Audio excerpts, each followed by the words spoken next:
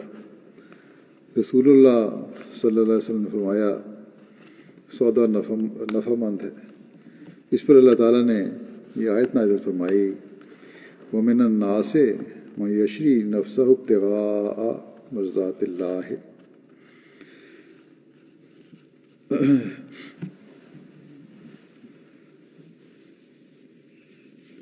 من یشری نفسہ ابتغاء مرضات اللہ واللہ رؤوف بالعباد۔ اور لوگوں میں سے ایسا بھی ہے جو اپنی جان اللہ کی رضا کے حصول کے لیے بیچ ڈالتا ہے، اور اللہ بندوں کے حق میں بہت مہربانی کرنے والا ہے۔ حضرت صہیب نے عرض کیا، یا رسول اللہ، میں نے ایک مد تقریباً آدھا کلو آٹا زاد راہ کے طور پر لیا تھا، اسے میں نے ابوا مقام پر ڈھونڈا تھا، یہاں تک کہ میں آپ صلی اللہ علیہ وسلم کی خدمت میں حاضر ہو گیا۔ اس سفر میں صرف اتنا کھایا خوراک تھی۔ حضرت مسلم موعود رضی اللہ عنہ بیان فرماتے ہیں ان کے بارے میں کہ صہیب ایک مالدار آدمی تھے، یہ تجارت کرتے تھے اور مکے کے باحیثیت آدمیوں میں سمجھے جاتے تھے، مگر باوجود اس کے کہ وہ مالدار بھی تھے اور آزاد بھی ہو چکے تھے، اب تو غلام نہیں رہے تھے، قریش ان کو مار مار کر بیہوش کر دیتے تھے۔ جب رسول اللہ صلی اللہ علیہ وسلم مدینہ کی طرف ہجرت کر کے گئے تو آپ کے پاس صہیب نے بھی چاہا کہ وہ بھی ہجرت کر کے مدینہ چلے جائیں، مگر مکے کے لوگوں نے ان کو روکا اور کہا کہ جو دولت تم نے مکے میں کمائی ہے تم اسے مکے سے باہر کس طرح لے جا سکتے ہو، ہم تمہیں مکے سے جانے نہیں دیں گے۔ صہیب نے کہا، اگر میں یہ سب کی سب دولت چھوڑ دوں تو کیا پھر تم مجھے جانے دو گے؟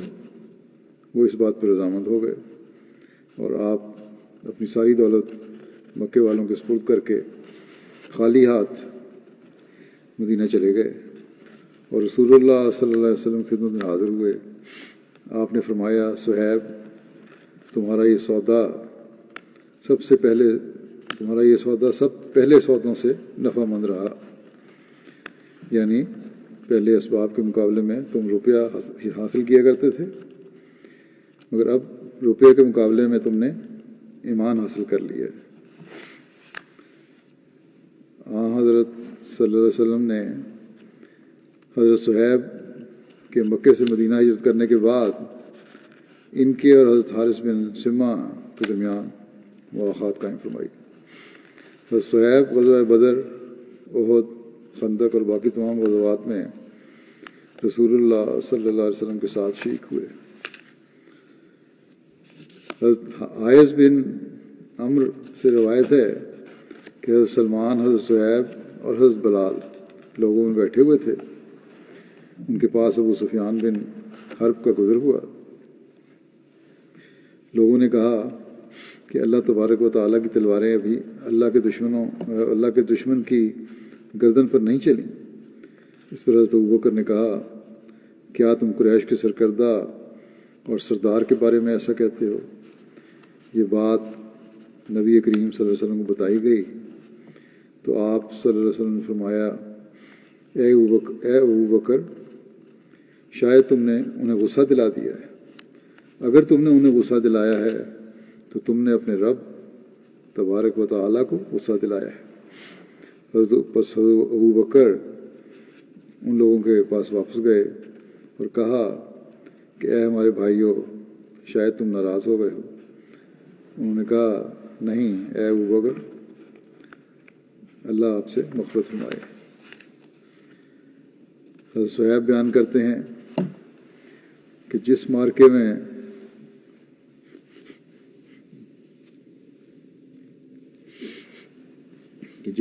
میں رسول اللہ صلی اللہ علیہ وسلم شریک ہوئے، میں اس میں موجود تھا۔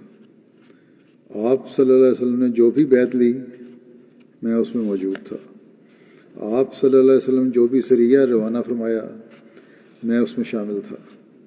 اور آپ جس غزوے کے لیے بھی روانہ ہوئے میں آپ صلی اللہ علیہ وسلم کے ساتھ شامل تھا۔ میں آپ کے دائیں طرف ہوتا یا بائیں طرف، لوگ جب سامنے سے خطرہ محسوس کرتے تو میں لوگوں کے آگے ہوتا، جب لوگ پیچھے سے خطرہ محسوس کرتے تو میں ان کے پیچھے ہوتا، اور میں نے کبھی رسول اللہ صلی اللہ علیہ وسلم کو دشمنوں کے اور اپنے درمیان نہیں ہونے دیا یہاں تک کہ آپ کی وفات ہو گئی۔ یعنی آپ صلی اللہ علیہ وسلم کی وفات ہوئی۔ حضرت صہیب بڑھاپے میں لوگوں کو جمع کر کے نہایت لطف کے ساتھ اپنے جنگی کارناموں کے دلچسپ واقعات سنایا کرتے تھے۔ حضرت صہیب کی زبان میں عجمیت تھی، یعنی عربوں والی وہ فصاحت نہیں تھی۔ زید بن اسلم اپنے والد سے روایت کرتے ہیں کہ میں حضرت عمر کے ساتھ چلا یہاں تک کہ وہ حضرت صہیب کے ایک باغ میں داخل ہوئے جو عالیہ مقام میں تھا۔ حضرت صہیب نے جب حضرت عمر کو دیکھا تو کہا یناس یناس۔ حضرت عمر کو لگا کہ اناس کہہ رہے ہیں، تو حضرت عمر نے کہا کہ اے اسے کیا ہوا ہے، یہ لوگوں کو کیوں بلا رہا ہے؟ راوی کہتے ہیں کہ میں نے عرض کیا کہ وہ اپنے غلام کو بلا رہے ہیں جس کا نام یوحنس ہے، زبان میں گرہ کی وجہ سے وہ اسے ایسا کہہ رہے ہیں۔ حضرت عمر نے کہا اے صہیب، وہاں پھر باتیں ہوئیں۔ اس کے بعد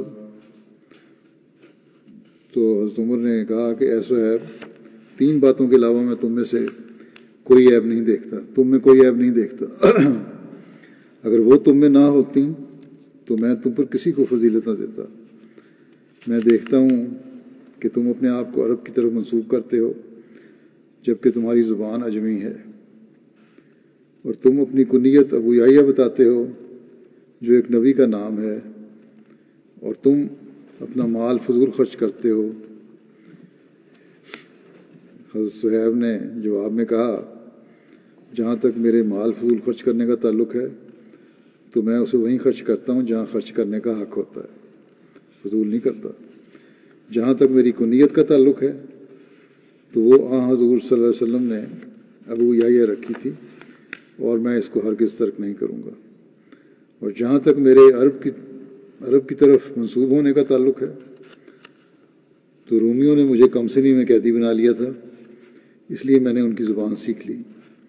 میں قبیلہ نمر بن قاصد سے تعلق رکھتا ہوں۔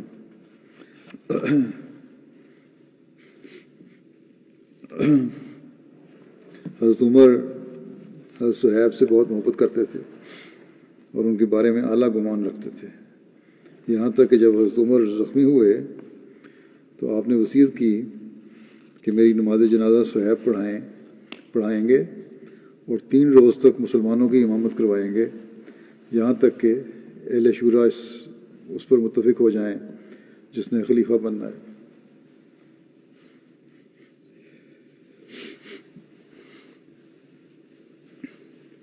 حضرت صہیب کی وفات ماہ شوال 38 ہجری میں ہوئی، بعض کے مطابق 39 ہجری میں وفات ہوئی۔ وفات کے وقت حضرت صہیب کی عمر 73 برس تھی، بعض روایات کے مطابق 70 برس تھی۔ آپ مدینہ میں دفن ہوئے۔ اگلے صحابی جن کا ذکر ہے وہ حضرت سعد بن ربیع ہیں۔ حضرت سعد بن ربیع کا تعلق انصار کے قبیلہ خزرج کے خاندان بنو حارث سے تھا۔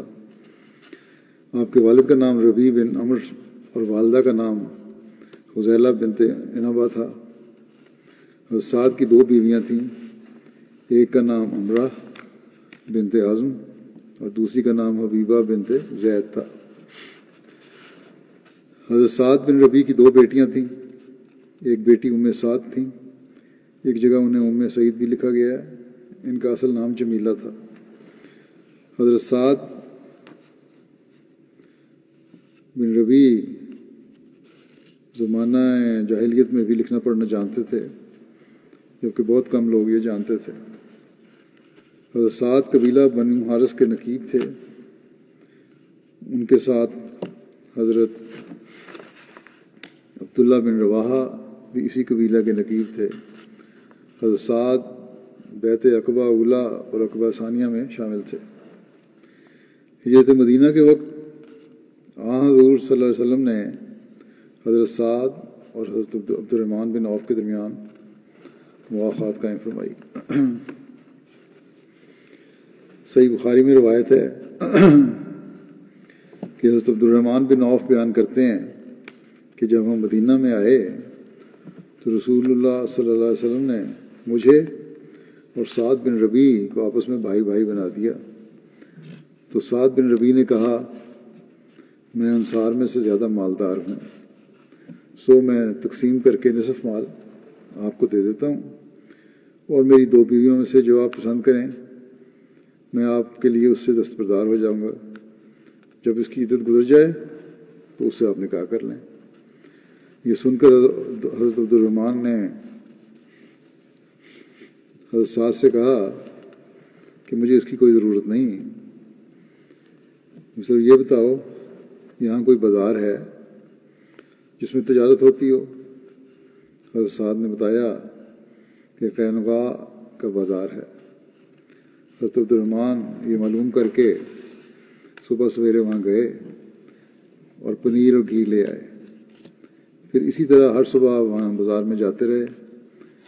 ابھی کچھ عرصہ نہ گزرا تھا کہ حضرت عبد الرحمن آئے اور ان پر زعفران کا نشان تھا۔ تو رسول اللہ صلی اللہ علیہ وسلم نے پوچھا، آپ صلی اللہ علیہ وسلم خدمت میں حاضر ہوئے۔ آپ صلی اللہ علیہ وسلم نہیں پتہ تھا کیا وجہ کہ ان کی شادی ہوگی، ان زعفران کا نشان ڈالتے تھے تو مطلب تھا کہ شادی ہو گئی ہے۔ بہرحال حضرت صلی اللہ علیہ وسلم نے پوچھا کہ کیا تم نے شادی کر لی ہے؟ عرض کیا جی ہاں۔ آپ صلی اللہ علیہ وسلم نے فرمایا کس سے؟ انہوں نے کہا کہ انصار کی ایک عورت سے۔ تو آپ نے فرمایا کتنا مہر دیا ہے؟ تو انہوں نے عرض کیا کہ 1 گٹھلی کے برابر سونا یا کہا سونے کی گٹھلی۔ نبی صلی اللہ علیہ وسلم نے فرمایا کہ ولیمہ کرو، خواہ ایک بکری کا ہی صحیح۔ ان کی حیثیت کے مطابق ان کو ولیمہ کی طرف توجہ دلائی، دعوت کی طرف۔ سعد بن ربیع غزوہ بدر اور احد میں شامل ہوئے اور غزوہ احد میں شہید ہوئے۔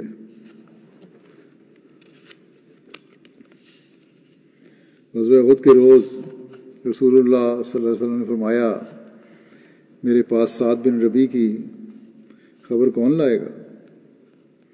ایک شخص نے عرض کیا کہ میں۔ چنانچہ وہ مقتولین میں جا کر تلاش کرنے لگے۔ حضرت سعد نے اس شخص کو دیکھ کر کہا تمہارا کیا حال ہے؟ اس نے کہا کہ مجھے رسول اللہ صلی اللہ علیہ وسلم نے بھیجا ہے تاکہ میں آپ صلی اللہ علیہ وسلم کے پاس تمہاری خبر لے کے جاؤں۔ تو انہوں نے کہا، حضرت سعد نے کہا کہ حضور صلی اللہ علیہ وسلم کی خدمت میں میرا سلام عرض کرنا، اور آپ صلی اللہ علیہ وسلم کو یہ خبر دینا کہ مجھے نیزے کے 12 زخم آئے ہیں اور میرے سے لڑنے والے 2 زخم میں پہنچ گئے، یعنی جو بھی میرے سے لڑائی کی اس کو میں نے مار دیا۔ اور میری قوم کو یہ کہنا کہ ان کے لیے اللہ تعالیٰ کے حضور کوئی عذر نہیں ہوگا اگر رسول اللہ صلی اللہ علیہ وسلم شہید ہو جائیں اور تم لوگوں میں سے کوئی ایک بھی زندہ رہا۔ بیان کیا جاتا ہے کہ جو شخص ان کے پاس گیا تھا وہ حضرت ابی بن کعب تھے۔ حضرت سعد نے حضرت ابی بن کعب سے کہا اپنی قوم سے کہنا کہ تم سے سعد بن ربیع کہتا ہے کہ اللہ سے ڈرو، اور جو عہد، ایک اور روایت بھی ہے کہ اور جو عہد تم لوگوں نے عقبہ کی رات رسول اللہ صلی اللہ علیہ وسلم سے کیا تھا اس کو یاد کرو۔ اللہ کی قسم، اللہ کے حضور تمہارے لیے کوئی عذر نہ ہوگا اگر کفار تمہارے نبی صلی اللہ علیہ وسلم کی طرف پہنچ گئے اور تم میں سے کوئی ایک آنکھ حرکت کر رہی ہو، یعنی کوئی شخص بھی زندہ باقی رہے، تو یہ کوئی عذر نہیں ہوگا اللہ کے نزدیک۔ حضرت ابی بن کعب بیان کرتے ہیں کہ میں ابھی وہیں تھا، یعنی حضرت سعد کے پاس ہی تھے، تو حضرت سعد بن ربیع کی وفات ہو گئی، زخموں سے چور تھے اس وقت کو۔ میں رسول اللہ صلی اللہ علیہ وسلم کی خدمت میں واپس آیا، حاضر ہوا اور آپ کو سب بتا دیا، یہ گفتگو ہوئی تھی، یہ ان کی حالت ہے، اور اس طرح آپ شہید ہو گئے۔ اس پر آپ صلی اللہ علیہ وسلم نے فرمایا اللہ تعالیٰ اس پر رحم فرمائے، وہ زندگی میں بھی اور موت کے بعد بھی اللہ اور اس کے رسول کا خیر خواہ رہا۔ حضرت سعد بن ربیع اور حضرت خارجہ بن زید کو ایک ہی قبر میں دفن کیا گیا۔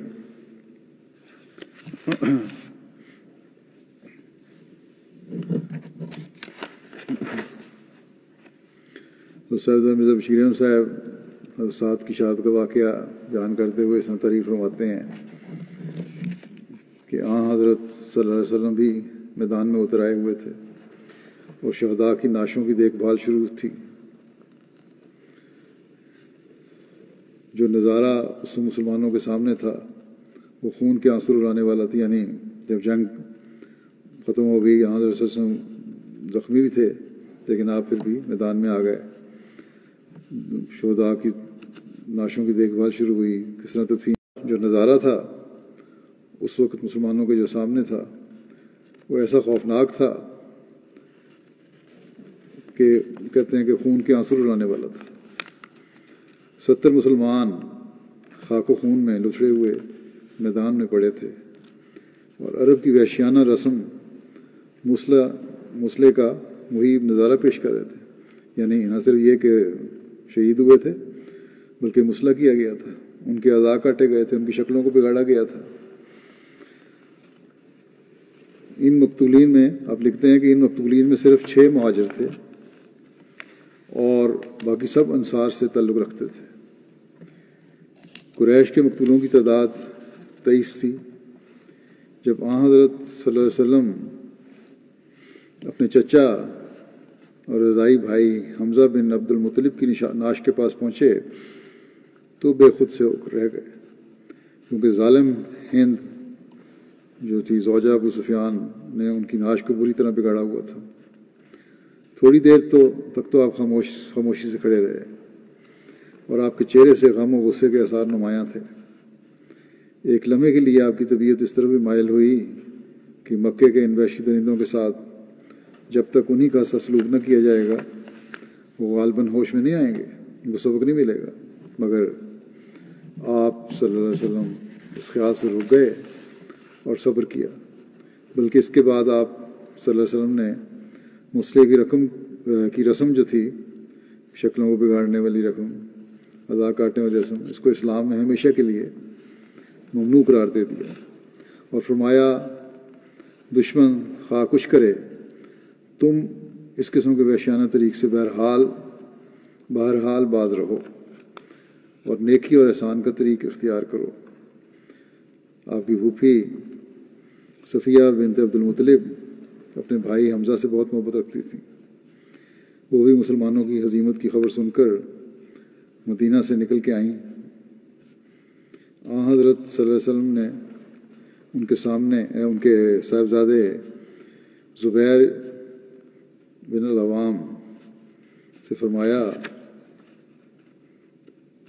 کہ اپنی والدہ کو ماموں کی نعش نہ دکھانا، مگر بہن کی محبت کب چین لینے دیتی تھی۔ بیٹے نے تو کہا کہ نہ دیکھیں نعش حمزہ کی، کیونکہ مسلح کیا ہوا ہے، بگاڑا ہوا ہے چہرہ۔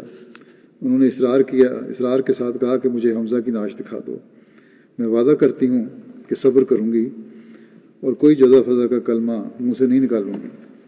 چنانچہ وہ گئیں اور بھائی کی نعش دیکھ کر انا للہ و انا الیہ راجعون پڑھتی ہوئی خاموش ہو گئیں۔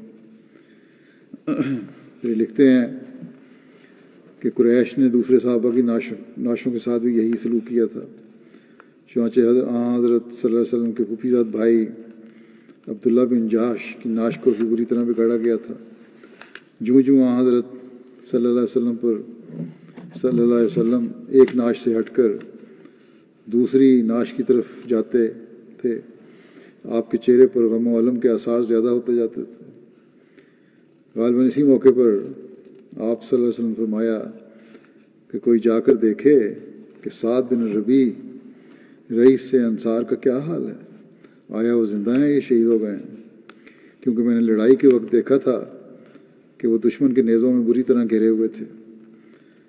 آپ کے فرمانے پر ایک انصاری صحابی ابی بن کعب گئے اور میدان میں ادھر ادھر سعد کو تلاش کیا مگر کچھ پتہ نہ چلا۔ آخر انہوں نے اونچی اونچی آوازیں دینی شروع کیں اور سعد کا نام لے لے کر پکارا مگر پھر بھی کوئی سراغ نہ ملا۔ مایوس ہو کر وہ واپس جانے کو تھے کہ انہیں خیال آیا کہ میں نے حضرت صلی اللہ علیہ وسلم کا نام لے کر تو پکاروں، شاید اس سے پتہ چل جائے۔ پہلے تو خالی نام لے کر پکارا، پھر کہا کہ اس طرح پکاروں حضرت صلی اللہ علیہ وسلم کا نام لے کے گئے، صلی اللہ علیہ وسلم نے مجھے بھیجا ہے تمہیں تلاش کرنے کے لیے۔ چنانچہ انہوں نے بلند آواز سے پکار کر کہا کہ سعد بن ربیع کہاں ہیں؟ مجھے رسول اللہ صلی اللہ علیہ وسلم نے ان کی طرف بھیجا ہے۔ اس آواز نے سعد کے نیم مردہ جسم میں بجلی کی لہر دوڑا دی۔ لاشوں کے بیچ میں نیم مردہ پڑے ہوئے تھے۔ آپ صلی اللہ علیہ وسلم کا نام سنا تو ایک دم سے جنبش پیدا ہوئی جسم میں، اور انہوں نے چونک کر مگر نہایت دھیمی آواز میں جواب دیا، کون ہے؟ میں یہاں ہوں۔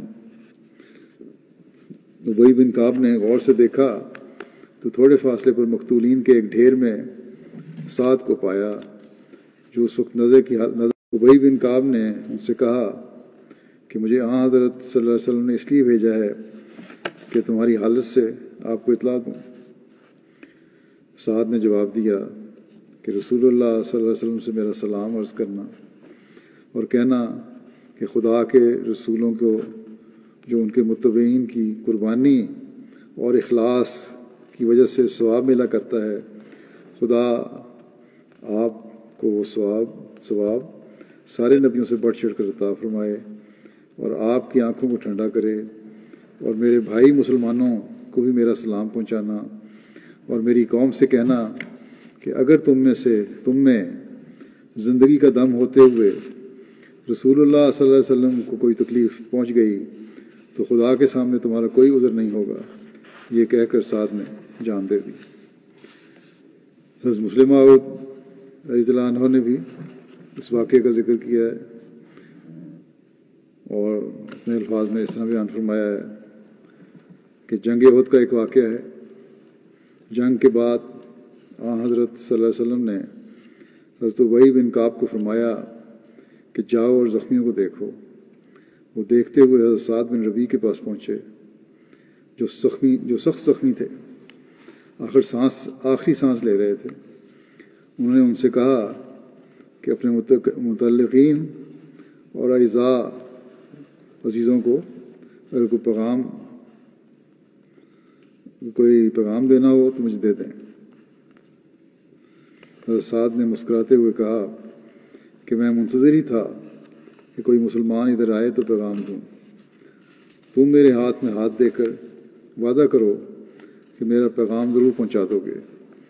اور اس کے بعد انہوں نے جو پیغام دیا وہ یہ تھا کہ میرے بھائی مسلمانوں کو میرا سلام پہنچا دینا، میری قوم اور میرے رشتہ داروں سے کہنا کہ رسول کریم صلی اللہ علیہ وسلم ہمارے پاس خدا تعالیٰ کی ایک بہترین امانت ہے اور ہم اپنی جانوں سے اس امانت کی حفاظت کرتے رہے ہیں۔ اب ہم جاتے ہیں، ہم تو جا رہے ہیں، اس دنیا سے رخصت ہو رہے ہیں اور اس امانت کی حفاظت تمہارے سپرد کرتے ہیں۔ ایسا نہ ہو کہ تم اس کی حفاظت میں کمزوری دکھاؤ۔ دیکھو ایسے وقت جب انسان مسلم فرماتے ہیں اس واقعے کو بیان کرتے ہوئے کرنے کے بعد کہ دیکھو ایسے وقت میں جب انسان سمجھتا ہے کہ میں مر رہا ہوں، کیا کیا خیالات اس کے دل میں آتے ہیں۔ وہ سوچتا ہے کہ میری بیوی کا کیا حال ہوگا، میرے بچوں کو کون پوچھے گا۔ مگر اس صحابی نے کوئی پیغام نہ دیا، صرف یہی کہا کہ ہم حضرت صلی اللہ علیہ وسلم کی حفاظت کرتے ہوئے اس دنیا سے جاتے ہیں، تم بھی اسی راستے سے ہمارے پیچھے آ جاؤ۔ سب سے بڑا کام یہی ہے کہ صلی اللہ علیہ وسلم کی حفاظت کرنی ہے، ان لوگوں کے اندر ایمان لکھتے ہیں کہ ان لوگوں کے اندر یہی ایمان کی قوت تھی جس سے انہوں نے دنیا کو تہو بالا کر دیا اور کیسر و کسریٰ کی سلطنتوں کے تخت الٹ دیے۔ کیسر روم حیران تھا، یہ کون لوگ ہیں؟ کسریٰ نے اپنے سپہ سالار کو لکھا کہ اگر تم ان عربوں کو بھی شکست نہیں دے سکتے تو پھر واپس آ جاؤ اور گھر میں چوڑیاں پہن کر بیٹھو۔ اس نے کہا اپنے جرنیل کو کہ یہ گوئیں کھانے والے لوگ ہیں، ان کو بھی تم نہیں روک سکتے، بلکہ معمولی لوگ ہیں، کھانا بھی ان کو نہیں ملتا، گو کھاتے ہیں یہ لوگ۔ اس نے جواب دیا یہ تو آدمی معلوم ہی نہیں ہوتے، یہ تو کوئی بلا ہیں، ایسا ان میں جوش و جذبہ ہے، ان کو ہم کس طرح شکست دے سکتے ہیں۔ ایک مرتبہ حضرت سعد بن ربیع کی صاحبزادی ام سعد حضرت ابوبکر کے پاس آئیں تو انہوں نے اس کے لیے اپنا کپڑا بچھا دیا۔ حضرت عمر آئے تو انہوں نے پوچھا یہ کون ہے؟ حضرت ابوبکر نے فرمایا یہ اس شخص کی بیٹی ہے جو مجھ سے اور تم سے بہتر تھا۔ حضرت عمر نے کہا اے خلیفہ رسول صلی اللہ علیہ وسلم وہ کون ہے؟ حضرت ابوبکر نے فرمایا کہ وہ شخص جس کی وفات رسول اللہ صلی اللہ علیہ وسلم کے زمانے میں ہوئی اور اس نے جنت میں اپنا ٹھکانہ بنا لیا جبکہ میں اور تم باقی رہ گئے۔ حضرت جابر بن عبداللہ بیان کرتے ہیں کہ حضرت سعد بن ربیع کی بیوی اپنی دونوں بیٹیوں کے ہمراہ حضرت صلی اللہ علیہ وسلم کے پاس آئیں اور عرض کیا کہ یا رسول اللہ صلی اللہ علیہ وسلم یہ دونوں سعد بن ربیع کی بیٹیاں ہیں جو آپ صلی اللہ علیہ وسلم کے ساتھ لڑ اور ان کے چچا نے ان دونوں کا مال لے لیا ہے، یعنی کہ جائیداد جو تھی حضرت سعد کی چچا نے لے لی ہے، انہیں کچھ نہیں ملا اور ان کے لیے مال نہیں چھوڑا اور ان دونوں کا نکاح بھی نہیں ہو سکتا جب تک ان کے پاس مال نہ ہو۔ آپ صلی اللہ علیہ وسلم نے فرمایا اللہ تعالیٰ اس کے بارے میں فیصلہ فرمائے گا۔ اس پر میراث کا احکام پر مشتمل آیت نازل ہوئی۔ پھر رسول اللہ صلی اللہ علیہ وسلم نے ان دونوں کے چچا کو بلوایا اور فرمایا کہ سعد کی بیٹیوں کو سعد کے مال کا تیسرا حصہ دو اور ان دونوں کی والدہ کو 8واں حصہ دو اور جو بچ جائے وہ تمہارا ہے۔ اس بارے میں واقعہ کا ذکر کرتے ہوئے کچھ تفصیل حضرت نصرت شیرین صاحب نے اس طرح لکھی ہے سیرت خاتم النبیین میں کہ حضرت سعد ایک متمول آدمی تھے، بڑے اچھے کھاتے پیتے تھے، اپنے قبیلہ میں ممتاز حیثیت رکھتے تھے، ان کی کوئی نرینہ اولاد نہ تھی، صرف 2 لڑکیاں تھیں اور بیوی تھی۔ چونکہ ابھی تک حضرت صلی اللہ علیہ وسلم پر ورثے کا متعلق کوئی جدید احکام نازل نہیں ہوئے تھے اور صحابہ میں قدیم دستور عرب کے مطابق ورثہ جو دستور تھا عرب کا اس کے مطابق ورثہ تقسیم ہوتا تھا۔ متوفی یعنی فوت ہونے والے کی نرینہ اولاد نہ ہونے کی صورت میں اس کے جدی اقربا جو تھے جائیداد پر قابض ہو جاتے تھے اور بیوہ اور لڑکیاں یوں ہی خالی ہاتھ رہ جاتی تھیں۔ اس لیے حضرت سعد بن ربیع کی شہادت پر ان کے بھائی نے سارے ترکے پر قبضہ کر لیا اور ان کی بیوہ اور لڑکیاں بالکل بے سہارا رہ گئیں۔ اس تکلیف سے پریشان ہو کر حضرت سعد کی بیوہ اپنی دونوں لڑکیوں کو ساتھ لے کر حضرت صلی اللہ علیہ وسلم کی خدمت میں حاضر ہوئیں اور ساری سرگزشت سنا کر اپنی پریشانی کا ذکر کیا۔ حضرت صلی اللہ علیہ وسلم کی فطرت طیبہ کو اس درد کے قصے نے ایک ٹھیس لگائی، مگر چونکہ ابھی تک اس معاملے میں خدا کی طرف سے آپ پر کوئی احکام نازل نہیں ہوئے تھے، آپ نے فرمایا تم انتظار کرو، پھر جو احکام خدا کی طرف سے نازل ہوں گے ان کے مطابق فیصلہ کیا جائے گا۔ چنانچہ آپ صلی اللہ علیہ وسلم نے اس بارے میں توجہ فرمائی اور ابھی زیادہ وقت نہیں گزرا تھا کہ آپ پر ورثے کے معاملے میں بعض وہ آیات نازل ہوئیں جو قرآن شریف کی سورۃ النساء میں بیان ہوئی ہیں۔ اس پر آپ نے سعد کے بھائی کو بلایا اور اس سے فرمایا کہ سعد کے ترکے میں سے 2 ثلث ان کی لڑکیوں اور 1 سمن اپنی بھاوجا کے سپرد کر دو اور جو باقی بچے وہ خود لے لو۔ اس وقت سے تقسیم ورثہ کے متعلق جدید احکام کی ابتدا قائم ہو گئی، جس کی روح سے بیوی اپنے صاحب اولاد خاوند کے ترکے میں 8ویں حصے کی اور بے اولاد خاوند کے ترکے میں 4ویں حصے کی، اور لڑکیاں اپنے باپ کے ترکے میں اپنے بھائی کے حصے کی نسبت نصف حصے کی، اور اگر بھائی نہ ہو تو سارے ترکے میں سے حالات کے اختلاف کے ساتھ 2 ثلث یا نصف کی، 3/4 یا نصف کی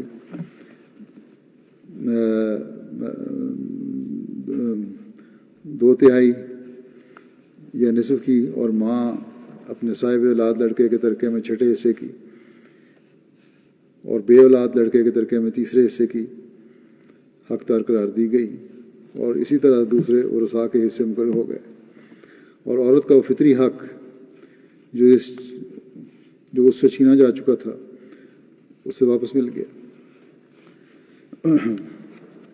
مرزا بشیر احمد صاحب نے ایک نوٹ لکھا ہے، آگے لکھتے ہیں کہ میں اس موقع پہ یہ کہنا بھی نوٹ لکھنا بھی غیر ضروری، اس موقع یہ نوٹ بھی غیر ضروری نہیں ہوگا کہ حضرت صلی اللہ علیہ وسلم کی تعلیم کی امتیازی خصوصیات میں سے ایک خصوصیت یہ ہے کہ آپ نے طبقہ نسواں کے تمام جائز اور واجبی حقوق کی پوری حفاظت فرمائی ہے، بلکہ حق یہ ہے کہ دنیا کی تاریخ میں آپ صلی اللہ علیہ وسلم سے پہلے یا آپ کے بعد کوئی ایسا شخص نہیں گزرا جس نے عورت کے حقوق کی ایسی حفاظت کی ہو جیسی آپ نے کی ہے۔ چنانچہ ورثے میں، بیاہ شادی میں، خاوند بیوی کے تعلقات میں، طلاق و خلا میں، اپنی ذاتی جائیداد پیدا کرنے کے حق میں، اپنی جائیداد کے استعمال کرنے کے حق میں، تعلیم کے حقوق میں، بچوں کی ولایت و تربیت کے حقوق میں، قومی اور ملکی معاملات میں حصہ لینے کے حق میں، شخصی آزادی کے معاملے میں، دینی حقوق اور ذمہ داریوں میں، الغرض دین و دنیا کے ہر اس میدان میں جس میں عورت قدم رکھ سکتی ہے، حضرت صلی اللہ علیہ وسلم نے اس کے تمام واجبی حقوق کو تسلیم کیا ہے اور اس کے حقوق کی حفاظت کو اپنی امت کے لیے ایک مقدس امانت اور فرض کے طور پر قرار دیا ہے۔ یہی وجہ ہے کہ عرب کی عورت آپ کی بعثت کو اپنے لیے ایک نجات کا پیغام سمجھتی تھی۔ پھر آپ لکھتے ہیں کہ مجھے اپنے راستے سے ہٹنا پڑتا ہے، یعنی مضمون جو بیان ہو رہا ہے اس سے پرے ہٹ رہا ہوں، ہٹنا پڑتا اگر میں مزید اس کی تفصیلات بیان کرتا، ورنہ میں بتاتا، کیونکہ مضمون یہ نہیں بیان ہو رہا عورتوں کے حقوق کا، اس لیے بیان نہیں کر سکتا، ورنہ میں بتا دیتا کہ عورت کے معاملے میں آپ کی تعلیم حقیقتاً اس اعلیٰ مقام پر قائم ہے جس تک دنیا کا کوئی مذہب اور کوئی تمدن نہیں پہنچا، اور یقیناً آپ کا یہ پیارا قول ایک گہری صداقت پر مبنی ہے کہ حبیبہ الیہ من دنیاکم النساء والطیب وجعلت قرۃ عینی فی الصلاۃ، یعنی دنیا کی چیزوں میں سے میری فطرت کو جن چیزوں کی محبت کا خمیر دیا گیا ہے وہ عورت اور خوشبو ہیں، مگر میری آنکھوں کی ٹھنڈک نماز یعنی عبادت الہی میں رکھی گئی ہے۔ آج کی دنیا عورت کے حقوق کی بات کرتی ہے اور چند سطحی باتوں کو اٹھا کر جن کا آزادی سے کوئی تعلق نہیں ہے، بلکہ اسلام نے وہ جو پابندیاں لگائی ہیں وہ بھی عورت کی عزت قائم کرنے اور گھروں کے سکون اور اگلی نسل کی تربیت کے لیے رکھی ہیں، ان پر اعتراض کرتے ہیں اسلام پر اعتراض کرنے والے، جبکہ حقیقت یہ ہے کہ عورت کی آزادی اور اس کے حقوق دلوانے کی حقیقی تعلیم اسلام کی ہے۔ اللہ کرے کہ دنیا اس حقیقت کو سمجھ کر غلاظتوں اور فسادوں سے بچ سکے، اور ہماری عورتیں بھی اس حقیقت کو سمجھیں۔ بعض دفعہ دنیا کے پیچھے چل پڑتی ہیں کہ دنیا کی آزادی یہ ہے، اور اس حقیقت کو سمجھیں وہ، اور جو مقام اسلام نے عورت کو دیا ہے اس کو سمجھیں، کیونکہ وہ نہ کسی مذہب نے دیا ہے اور نہ ہی نام نہاد روشن خیال حقوق نسواں کے اداروں نے دیا ہے، یا تحریک نے دیا ہے۔ اللہ تعالیٰ مردوں کو بھی عورتوں کے حقوق ادا کرنے کی اسلامی تعلیم کے مطابق توفیق عطا فرمائے تاکہ یہ معاشرہ پرامن معاشرہ ہو۔ اس کے بعد میں مختصراً موجودہ حالات کے لیے بھی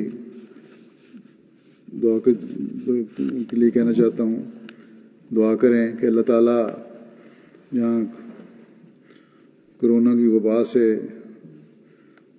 اور آفات سے دنیا کو پاک کرے، وہاں انسانوں کو یہ عقل اور سمجھ بھی دے کہ ان کی بقا اور بچت ایک خدا کی طرف جھکنے اور ایک دوسرے کے حقوق ادا کرنے میں ہے۔ دنیا سے فتنہ و فساد ختم کرنے میں ہے، قربانی دیتے ہوئے اپنی حکومتوں کو اللہ تعالیٰ عقل دے کہ انصاف پر مبنی نظام چلائیں۔ امریکہ میں بھی آج کل جو بے چینی اور بدامنی پھیلی ہوئی ہے، اس سے ہر احمدی کو خصوصاً اس کے بد اثرات سے محفوظ رکھے۔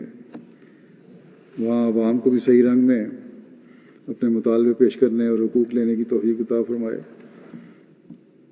اگر افریقن امریکن توڑ پھوڑ کے ذریعے سے اپنے گھروں کو جلائیں گے تو اس کا نقصان ان کو ہی ہوگا، کیونکہ اس پہ تو کئی افریقن لیڈروں نے بھی کہا ہے کہ اپنے گھروں کو تو نہ جلاؤ، اپنے گھروں کی توڑ پھوڑ تو نہ کرو۔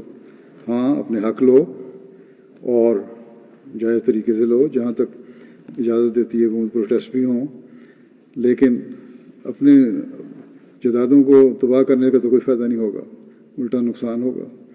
اس لیے اس بارے میں بھی پروٹیسٹ کرنے والوں کو بھی سوچنا چاہیے۔ بہرحال حکومتی نظام کو بھی سمجھ لینا چاہیے۔ یہ سارے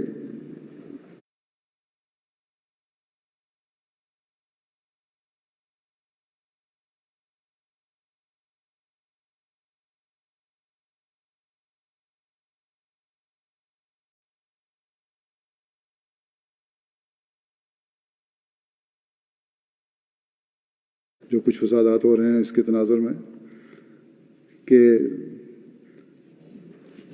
طاقت استعمال کر کے ہی مسائل حل نہیں ہوتے، اور نہ ہی طاقت تمام مسائل کا حل ہے، بلکہ انصاف سے تمام شہریوں کے حقوق ادا کرتے ہوئے حکومتیں چلا کرتی ہیں۔ ملک میں امن اور استحکام قائم ہو سکتا ہے، اس کے بغیر نہیں۔ جتنا مرضی کوئی طاقتور حکومت ہو، اگر عوام میں بے چینی ہے تو کوئی حکومت ٹک نہیں سکتی اس کے سامنے۔ بہرحال اللہ کرے کہ دنیا میں جہاں جہاں بھی فساد ہیں، ہر جگہ فساد دور ہوں، اور حکومتیں عوام کے حق ادا کرنے والی ہوں، اور عوام اپنے حقوق کے لیے جائز حد تک حکومتوں پر دباؤ ڈالنے والے ہوں۔ اسی طرح پاکستانی حکومت کو بھی سوچنا چاہیے کہ صرف ملا کے خوف سے احمدیوں پر جو آج کل ظلم اور سختیاں بڑھ رہی ہیں وہ نہ کریں، بلکہ انصاف سے حکومت چلائیں، اپنی تاریخ سے سبق لے لیں۔ احمدیت کے معاملے کو لے کر، یہ اس ایشو کو لے کر، اور ظلم کر کے نہ پہلی حکومتوں کی حکومت قائم رہ سکی ہے کسی کی، نہ آئندہ رہ سکے گی۔ اس لیے اس خیال کو چھوڑ دیں کہ اس ایشو سے حکومتوں کو لمبا کر سکتے ہیں۔ ہاں، ان ظلموں کے نتیجے میں دنیا میں احمدیت کی ترقی پہلے سے بڑھ کر ہوئی ہے، اور آئندہ بھی انشاءاللہ تعالیٰ ہوتی رہے گی۔ یہ خدا تعالیٰ کا کام ہے اور اس کو کوئی نہیں روک سکتا۔ بہرحال ہماری دعا ہے کہ اللہ تعالیٰ ہر جگہ ظلم اور فساد اور بدامنی کو دور فرمائے، اور اس جو وبا آج کل پھیلی ہوئی، بیماری پھیلی ہوئی ہے، اس میں سے انسان سبق حاصل کر کے اپنی حالتوں میں تبدیلیاں پیدا کرے، اور ہم احمدیوں کو پہلے سے بڑھ کر خدا تعالیٰ کی عبادت کا حق اور اس کے بندوں کا حق ادا کرنے کی توفیق ملے، تاکہ ہم زیادہ سے زیادہ اللہ تعالیٰ کا پیار حاصل کرنے والے بن سکیں اور ترقیات کو جلد سے جلد اپنے سامنے ہوتا ہوا دیکھ سکیں۔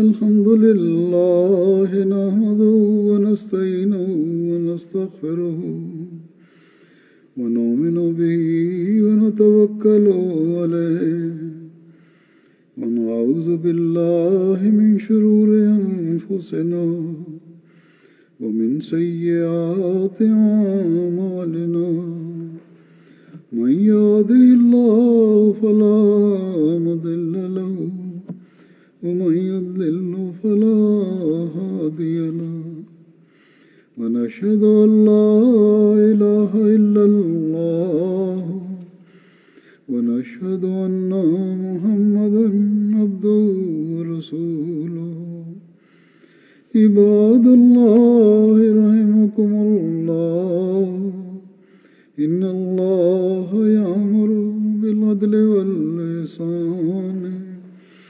وإيتاء ذي القربى وينهى عن الفحشاء والمنكر والبغي يعظكم لعلكم تذكرون اذكروا الله يذكركم وادعوه يستجب لكم ولذكر الله أكبر